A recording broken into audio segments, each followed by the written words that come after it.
हमारे इस YouTube channel के सेगमेंट फास्ट न्यूज में आप तमाम का इस्तकबाल है। इस वीडियो में आप देख सकते हैं कम मिनटों में बहुत ज्यादा खबरें। तो आइए शुरू करते हैं वीडियो को और देखते हैं आज की ताजा तरीन खबरें। शराबी खातून ने बस कंडक्टर पर सांप डाल दिया। इलाके विद्यानगर में ड्राइवर और मुसाफिरीन खौफ के आलम में दौड़ पड़े। शहर में अपनी नवीयत के मुनफरिद और अजीबोगरीब वाक़या रोनुमा हुआ है, जिसमें खातून ने आरटीसी बस की खातून कंडक्टर पर सांप डाल दिया। ये वाक़या नल्लाकुंडा पुलिस स्टेशन के हुदूद में पेश आया। दिलसुख नगर बस डिपो की बस जैसे ही विद्यानगर इलाके में पहुंची, नशे में धुत एक खातून ने आरटीसी बस रोकने की कोशिश की।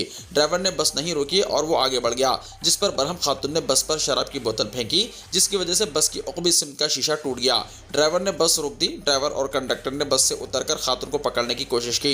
बस कंडक्टर सपना ने बताया कि जैसे ही इसने खातून को पकड़ लिया, खातून ने एतराफ़ किया कि वो हालत नशे में है और इससे गलती हो गई। पुलिस को मुतल्ला किया गया। इसके बाद नशे में धुत खातून ने बैग से सांप निकालकर मेरे ऊपर सांप डाल दिया, जिसके साथ ही खौफजदा हो गई। वहां मौजूद मुसाफिरीन और बस ड्राइवर खौफ के आलम में वहां से भाग गए।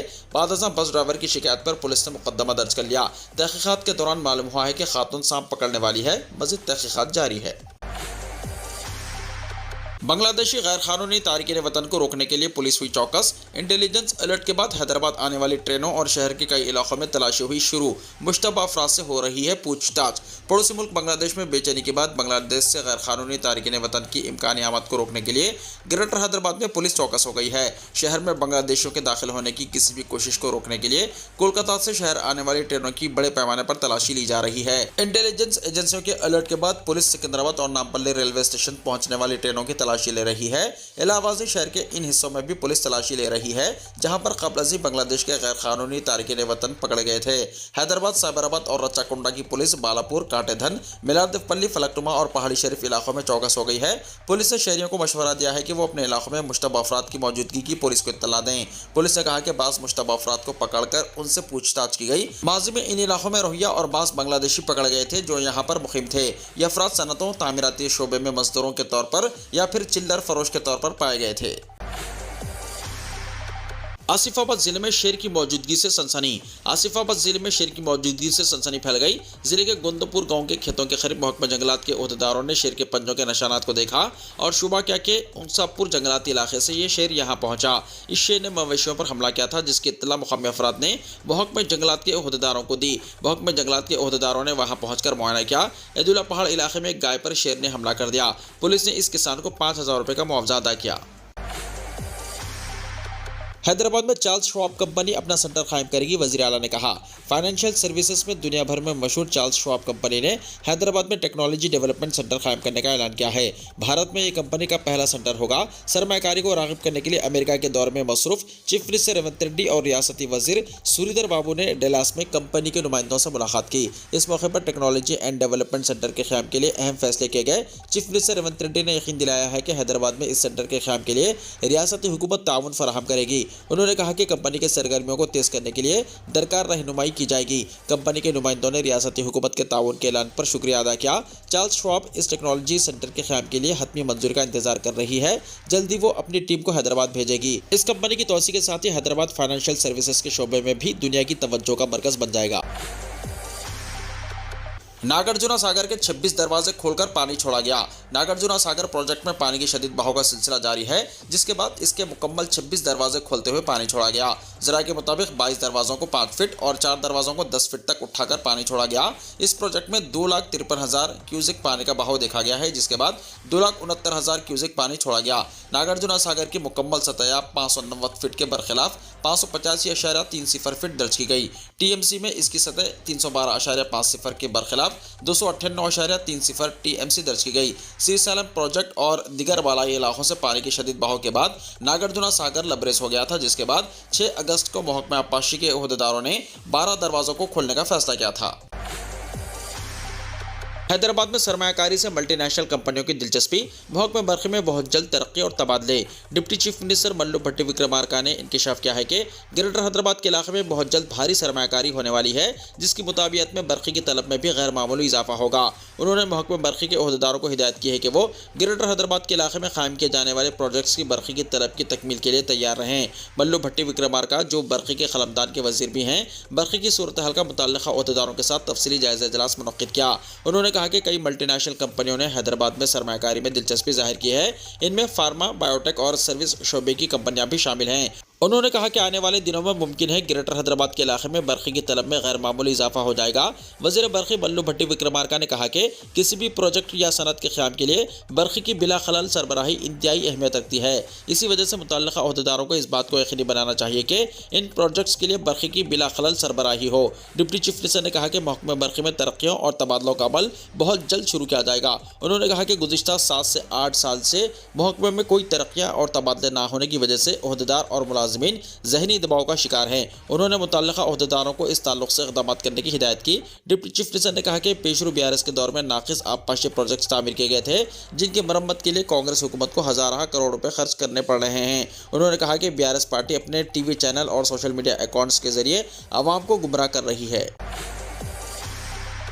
निज़ाम कॉलेज की डिग्री की तालिबात का अनोखा एहतजाज। शहर हैदराबाद के निज़ाम कॉलेज की UG कोर्सेस की तालिबात ने इनको हॉस्टल की सहूलत फराहम करने का मुतालबा करते हुए आज रात सेलफोन्स की टॉर्च लाइट के साथ अनोखा एहतजाज किया। ये तालिबात डिग्री कोर्सेस की तालिबात के लिए हॉस्टल की तामीर का मुतालबा कर रही हैं। उन्होंने कहा कि हॉस्टल में सिर्फ PG की तालिबात को ही ये सहूलत हासिल है और जारी साल UG कोर्सेस में बड़े पैमाने पर दाखिलों के बावजूद UG की तालिबात को इस सहूलत से महरूम रखा गया है, जो नामुनासिब है। हॉस्टल की सहूलत न होने के सबब इनको कॉलेज के बाहर के दूसरे इलाकों में रहने के लिए मजबूर होना पड़ रहा है। उन्होंने अपने मुतालबे की हिमायत में नारेबाजी की और कहा कि उनके मुतालबे की तकमील तक एहतजाज जारी रहेगा। बताया जाता है कि निज़ाम कॉलेज की अंडर ग्रेजुएट कोर्सेज की तालिबात गुज़िश्ता 6 दिनों से एहतजाज कर रही हैं। 5 सीनियर IPS ओहदेदारों को डायरेक्टर जनरल पुलिस के रैंक पर तरक्की। रियासती हुकूमत ने 1994 बैच के 5 सीनियर IPS ओहदेदारों को डायरेक्टर जनरल पुलिस के रैंक के तौर पर तरक्की दी है। इन ओहदेदारों में K. श्रीनिवास रेड्डी, B. शिवधर रेड्डी, अभिलाष अभिषेक, सौम्या मिश्रा और शिखा गोयल शामिल है।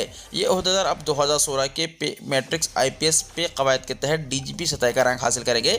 ये ओहदेदार अपने मौजूदा ओहदों पर ही बरकरार रहेंगे। K. Srinivas Reddy commissioner police Hyderabad, B. Shivdhar Reddy DG intelligence, Abhilash Abhishek director RBVRR Telangana police academy, Saumya Mishra director general मुहाबिस और Shikha Goyal director general CID के तौर पर खिदमत अंजाम दे रहे हैं। Shikha Goyal director Telangana cyber security bureau और incharge TGFSL and women safety she teams और भरोसा सेंटर के तौर पर खिदमत अंजाम दे रही हैं। JHMC हुदूद में जायदादों का ड्रोन्स के जरिए सर्वे, हर मकान के लिए अनोखा नंबर, मुस्तकबिल में मनसूबा बनाने में मदद मिलेगी के अमरापल्ली ने कहा। JHMC की जानिब से इसके हुदूद में तमाम जायदादों के सर्वे का काम किया जा रहा है। ड्रोन्स का इस्तेमाल करते हुए फिजाई सर्वे और घर घर मैपिंग का काम किया जा रहा है ताकि हर इलाके की मालूमात को हासिल किया जा सके। कमिश्नर JHMC के अमरापल्ली ने कहा कि एक अनोखा शनाख्ती नंबर जिसे डिजिटल एड्रेस भी कहा जाता है हर मकान के लिए दिया जाएगा। इस शनाख्ती नंबर के जरिए कचरे की वसूली और इमरजेंसी मैनेजमेंट जैसे खिदमात की फराहमी में मदद मिलेगी। शहर का एक वाज़ा नक्शा होगा जिसमें तमाम इमारतें, सड़कें और दीगर सहूलतें जैसे पानी और बर्क़ी की तफसीलात को ज़ाहिर किया जाएगा। इससे मुस्तकबिल के लिए मनसूबा बनाने हुकूमत को मदद मिलेगी। शहर में स्ट्रीट लाइट्स और पाइप्स की तफसीलात को भी मालूम किया जा सकेगा। बल्दी मसाइल को हल करने में आसानी होगी। बर्क़ी, पानी या गैस फराहम करने वाली कंपनियां नए कनेक्शन या मरम्मत के लिए आसानी के साथ मकान की तलाशी का काम कर सकेंगी। इस सर्वे के बाद पता सही तौर पर मालूम करने के लिए फ़ोन का इस्तेमाल किया जा सकता है। इससे शहर के तरफ सफ़र करने में मदद मिलेगी। नए राशन कार्ड्स और हेल्थ कार्ड्स के लिए काबीनी सब कमेटी की तश्कील। हुकूमत तेलंगाना ने अहल खानदानों को नए राशन कार्ड्स और हेल्थ कार्ड्स की इजराई के लिए अहलियत के पैमाने की सिफारिशात और तरीक़ेकार के तयन के लिए एक काबीनी सब कमेटी तश्कील दी है। चीफ सेक्रेटरी शांति कुमारी ने जुमेरात को इस ताल्लुक से जियो नंबर 1071 जारी कर दिया। वज़ीर सिविल सप्लाईज कैप्टन एन उत्तम कुमार रेड्डी इस काबीनी सब कमेटी के सदरनशीन मुकर्रर किए गए हैं, जबकि वज़ीर सेहत और ख़ानदानी बहबूद दामोदर राज नरसिम्हा, वज़ीर माल, इम्काना इत्तलात व ताल्लुकात आम्मा T. श्रीनिवास रेड्डी को अरकान मुकर्रर किया गया है। प्रिंसिपल सेक्रेटरी उमूर सारिफिन और सिविल सप्लाईज मस्कुरा सब कमेटी के कन्वीनर होंगे। जलपल्ली बल्दिया के हुदूद में ज़ेर तामीर मस्जिद का पिल्लर गिरा दिया गया। मजलिसी कायदीन का सख्त एहतजाज। कुल हिंद मजलिस इत्तेहादुल मुस्लिमीन ने महकमे माल के ओहदेदारों के रवैये पर आज सख्त एहतजाज किया है, जिन्होंने जलपल्ली बल्दिया के इलाके में एक ज़ेर तामीर मस्जिद का पिल्लर किसी नोटिस के बगैर ही मुनहदम कर दिया। बैरसरा सदरुद्दीन ओवैसी सदर कुल हिंद मजलिस इत्तेहादुल मुस्लिमीन व रुकन पार्लियामेंट और जनाब अकबरुद्दीन ओवैसी कायदे मजलिस लेजिस्लेचर पार्टी को जैसे ही इस वाक़े की इत्तला मिली, फौरी तौर पर रुकन असम्बली हल्के बहादुरपुरा जनाब मोहम्मद मुबीन, महेश्वरम के मजलिस इंचार्ज जनाब अहमद बिन साले सादी के अलावा जलपल्ली बल्दिया के काउंसलर को फौरी तौर पर मस्जिद पहुंचने की हिदायत की। मजलिस कायदीन ने मस्जिद पहुंचकर तफसीली तौर पर मालूमात हासिल की और कमिश्नर जलपल्ली बल्दिया से मुलाकात करते हुए महकमे माल के अमले के रवैये पर शदीद एहतजाज किया। बाद अज़ां बालापुर के तहसीलदार से बात की गई तो उन्होंने बताया कि इन्हें मस्जिद की मालूमात नहीं थी। पिल्लर की दोबारा तामीर का काम शुरू कर दिया जाएगा। 3 दिन में दोबारा तामीर मुकम्मल करने की रुकन असम्बली ने तहसीलदार को हिदायत दी। इसके बाद जलपल्ली बल्दिया के मुख्तलिफ मसाइल के सिलसिले में भी रुकन असम्बली और इंचार्ज महेश्वरम अहमद सादी ने कमिश्नर बल्दिया से मुलाकात की। उन्होंने बताया कि नबील कॉलोनी के नाले की तरक्की के काम 80% मुकम्मल हो गए हैं। महज 20% काम बाकी हैं जो बहुत जल्द मुकम्मल कर लिए जाएंगे। कमिश्नर बल्दिया जलपल्ली ने भी यकीन दिलाया कि इलाके जलपल्ली में जो काम पेंडिंग है इन्हें आजिलाना तौर पर मुकम्मल कर लिया जाएगा। हैदराबाद में बसों की तादाद दुगनी करने सीपीएम का मुतालबा। सीपीएम की रियासती कमेटी ने आरटीसी चौराहे पर बस भवन के रूबरू एक धरना मुनज़्ज़म करते हुए शहर की बसों की तादाद में इजाफे का मुतालबा किया है। कानून साज कौंसिल में हल्के टीचर्स के रुकन के नरसी रेड्डी ने इस एहतजाज में बहैसियत मेहमान खुसूसी शिरकत की और तकरीर करते हुए कहा कि शहर में बसों की तादाद में इजाफा करते हुए ट्रैफिक के मसाइल को हल किया जा सकता है। उन्होंने कहा कि शहर में चाहे कितने ही फ्लाईओवर्स तामीर कर लिए जाएँ और सड़कों की तोसी की जाए, इसके बावजूद ट्रैफिक के मसाइल की यकसुई सिर्फ बसों की तादाद में इजाफे के जरिए ही मुमकिन होगी। उन्होंने कहा कि महालक्ष्मी स्कीम पर अमलावरी के बाद कई खवातीन अपनी ज़ाती गाड़ियां छोड़कर बसों में सफ़र कर रही हैं, जो खुश आइन बात है। इसलिए हुकूमत को मुसाफिरीन की तादाद में इजाफे के लिहाज से बसों की तादाद में भी इजाफा करना चाहिए। उन्होंने हैदराबाद में आरटीसी बसों को दुगना कर देने की ज़रूरत भी जाहिर की। आइंदा 2 दिनों में हल्की ता औसत बारिश का इम्कान। तेलंगाना के कई अजला और दोनों शहरों में आइंदा 2 दिनों के दौरान हल्की और तेज़ बारिशों का इम्कान है। महकमे मौसमियात से तेलंगाना के लिए जर्द अलर्ट जारी करके कहा गया है कि आइंदा 2 दिनों में कई अजला में हल्की और तेज़ बारिश का सिलसिला जारी रहेगा और दोनों शहरों में बूंदाबांदी और मौसलाधार बारिश या मतलब बरालूद रहेगा। महकमे मौसमियात के इंतबाह पर अहदेदारों की जानिब से तमाम मज़ला की इंतजामिया को चौकस इख्तियार करने की हिदायत दी गई है। दोनों शहरों के कई इलाकों में गुज़िश्ता रात अचानक मौसलाधार बारिश का सिलसिला शुरू हुआ, जो कि ज़ायद अज़ 1 घंटा जारी रहा और कई इलाकों में बारिश से सुबह के अव्वली सातों से शहर में मौसम सर्द हो चुका है। गुज़िश्ता रात बारिश के नतीजे में दर्जा हरारत में नुमाया गिरावट आई। कहा गया है कि आज रात देर गए भी बारिश का इम्कान है। जिन अजला और इलाकों के लिए जर्द अलर्ट जारी किया गया है इनमें आदिलाबाद, कोमरमभीम, आसिफाबाद, मंचिर्याल, निर्मल, निजामाबाद, जगत्याल, राजा नसीरुल्लाह, मुलुगु, भद्राद्री कोत्तागुड़म, सूर्यापेट, महबूबाबाद, विकाराबाद, संगारेड्डी, कामारेड्डी, महबूबनगर, वनपर्ती, नारायणपेट, रंगारेड्डी, हैदराबाद, मेडचल, मलकाजगिरी, जोगलंबा, गदवाल शामिल है। कहा गया है कि मगरबी बंगाल में तूफान के सबब मौसम में तब्दीली रोनुमा हो रही है और आइंदा 48 घंटों में हवा के दबाव में कमी से इन इलाकों में दर्जा हरारत ज़्यादा से ज़्यादा 29 डिग्री और कम से कम 23 डिग्री सेल्सियस रिकॉर्ड किया जाएगा। मुतनाज़ा वक्फ तरमीमी बिल पार्लियामेंट में पेश, अपोजिशन जमातों का शदीद एहतजाज। बीजेपी ज़ेर क़यादत मरकज़ी हुकूमत ने वक्फ एक्ट 1995 में तरमीम के लिए जुमेरात को लोकसभा में वक्फ तरमीमी बिल 2024 पेश किया। अखिलती उमूर के वज़ीर किरण रिजिजू ने इस बिल को लोकसभा में पेश किया। अपोजिशन की जानिब से बिल की मुखालिफत के बाद ऐवान में अफरा तफरी के मनाज़िर देखने में आए। अपोजिशन जमातों का इल्ज़ाम है कि तरमीमी बिल को पेश करने का मकसद मुस्लिम कम्यूनिटी को उनकी ज़मीन, असासों और मजहबी उमूर के इंतज़ाम की आज़ादी से महरूम करना है, जिसकी ज़मानत हिंदुस्तानी आइन के आर्टिकल 26 के तहत दी गई है। क़ब्ल अपोजिशन जमातों ने ट्रेजरी बेंच से कहा कि वो मुतनाज़ा बिल को मंजूरी के लिए ज़ेर गौर लाने से पहले मज़ीद मुशावरत के लिए पार्लियामेंट की स्टैंडिंग कमेटी को भेजे। कुल हिंद मजलिस इत्तेहादुल मुस्लिमीन समेत Congress, TMC, NCP, Sharad Pawar, Samajwadi party और डीएम मुजव्वज़ा तरामीम की मुखालिफत कर रहे हैं। आप मुसलमानों के दुश्मन हैं, वक्फ तरमीमी बिल पर अवैसी का बयान। सदर कुल हिंद मजलिस इत्तेहादुल मुस्लिमीन व रुकन पार्लियामेंट हैदराबाद बैरिस्टर असदुद्दीन अवैसी ने लोकसभा में पेश किया गया मुतनाज़ा वक्फ एक्ट तरमीमी बिल की शदीद मुखालिफत की है। पार्लियामेंट में इस बात पर इजहार ख्याल करते हुए बैरिस्टर अवैसी ने कहा कि इस बिल के जरिए मरकज़ की बीजेपी हुकूमत ने यह वाज़ेह कर दिया है कि वो मुसलमानों की दुश्मन है। इस बिल के जरिए हुकूमत मुल्क को बांटने का काम कर रही है, जोड़ने का काम नहीं कर रही है। इस बिल को लेकर AIMIM के रुकन पार्लियामेंट असदुद्दीन अवैसी ने लोकसभा में सख्त नाराज़गी जताई। उन्होंने कहा कि आप मुसलमानों के दुश्मन हैं, यह बिल इसी बात का सबूत है। अपोजिशन जमातें मुसलमानों को गुमराह कर रही हैं, वक्फ तरमीमी बिल पर वज़ीर अखिलती उमूर किरण रिजिजू का बयान। मरकजी वज़ीर अखिलती उमूर किरण रिजिजू ने जुमेरात को लोकसभा में वक्फ बोर्ड तरमीमी बिल ऐवान में पेश करने के बाद खिताब करते हुए उन्होंने अपोजिशन पर इस बिल पर मुसलमानों को गुमराह करने का इल्ज़ाम लगाया। वज़ीर किरण रिजिजू ने कहा कि कल रात भी मुसलमानों के मुख्तलिफ ग्रुपों ने इस बिल के बारे में इनसे रब्ता किया था और कुछ अरकान पार्लियामेंट ने शिकायत की थी कि वक्फ बोर्ड पर माफिया का राज है। उन्होंने कहा कि वक्फ तरमीमी बिल को बाज़ अरकान पार्लियामेंट ने अपनी शख्सी तायद भी दी है, लेकिन सियासी वजूहात की बिना पर वो खुलकर इसको नहीं कह पा रहे हैं। वज़ीर मौसूफ ने कहा कि बिल के बारे में मुल्क भर में वसी पैमाने पर बातचीत और मुशावरत की गई। वज़ीर रिजिजू ने कहा कि बिल का मुसव्वदा सच्चर कमेटी की रिपोर्ट की बुनियाद पर तैयार किया गया था। इस बिल से मजहबी इदारों में कोई मदाखिलत नहीं होगी। BSNL जनवरी से 5G खिदमत शुरू करेगा।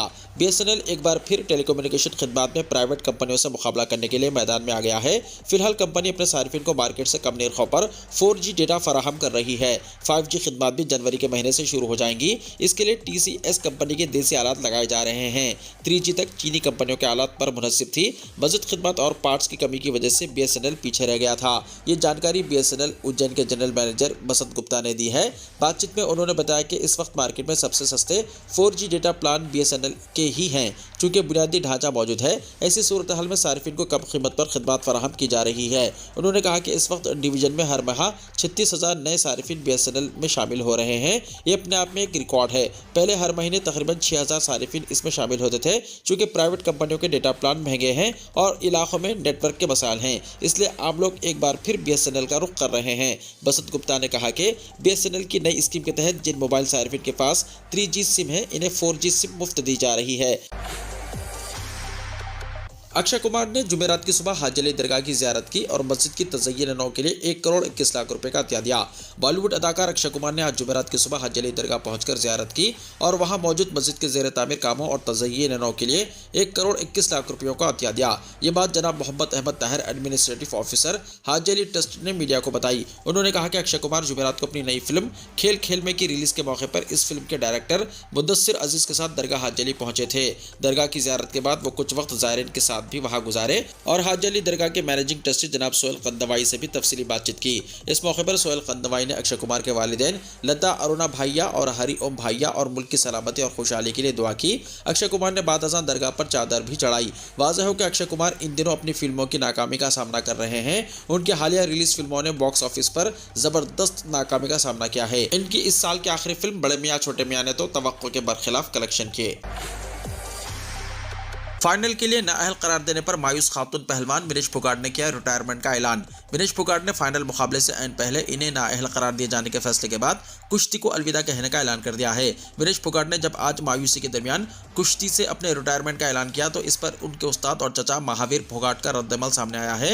विनेश को कुश्ती की बारीकी सिखाने वाले महावीर सिंह फोगाट ने कहा कि जब भी वो मुल्क वापस आएंगी तो इन्हें समझाऊंगा कि अभी और खेलना है और वो अपने रिटायरमेंट का फैसला बदल लें। एक सवाल के जवाब में कि विनेश ने रिटायरमेंट का फैसला क्यों लिया, इस पर महावीर ने कहा कि जो भी खिलाड़ी इस सतह तक पहुंच जाता है और जब इस तरह के हालात बन जाते हैं तो वो गुस्से में इस तरह के फैसले ले लेता है। वाज़ेह है कि पेरिस ओलंपिक्स के फाइनल से पहले सिर्फ 100 ग्राम वजन ज्यादा होने पर जब विनेश फोगाट को फाइनल के लिए नाअहल करार दिया गया तो उनकी तबीयत बिगड़ गई तो इन्हें इलाज के लिए हॉस्पिटल से रुजू करना पड़ा। मोदी ने बुद्धद्वीप के इंतकाल पर ताज़ियत का इजहार किया। वज़ीर-ए-आज़म नरेंद्र मोदी ने जुमेरात को मगरबी बंगाल के साबिक़ वज़ीर आला और मार्क्सिस्ट कम्युनिस्ट पार्टी यानी CPM के सीनियर लीडर बुद्धदीप भट्टाचार्य के इंतकाल पर सदमे का इजहार किया।